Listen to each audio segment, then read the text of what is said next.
Siltas plaukstas patīk visiem, to nevar noliegt. Kaķi tās mīl, lai pieglaustos, citas plaukstas, lai rokās sadotos. Bet ja uz karstas delnus nolaižas kāda sniegpārsla, tad tā no sajūsmas izkūst vienā acu mirklī.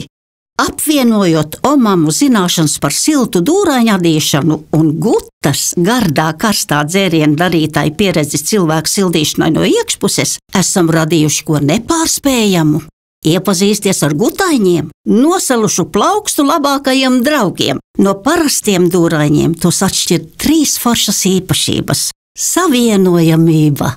Gutaiņu īkšķi un cimda galu var savienot kopā. Tā, lai vēsajās ziemas dienās rokas nenogurstot, var turēt krūzi ar kūpošu dzērienu. Tos var savienot arī ar citiem gutaiņiem, tādējādi satuvinot un sasildot 2 cilvēkus. Smukums.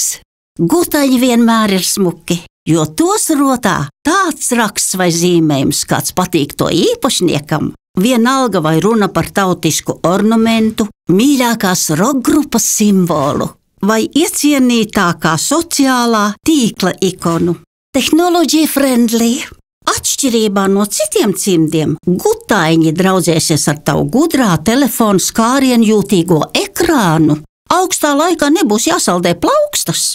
Un atceries, ka šajā laikā siltums ir tik tiešām svarīgs. Tieši tāpēc prāts ir jāsilda ar siltām domām, sirds ar siltām sajūtām, bet nosaluši pirksti ar gutaiņiem, siltiem un adītiem, rokām radītiem.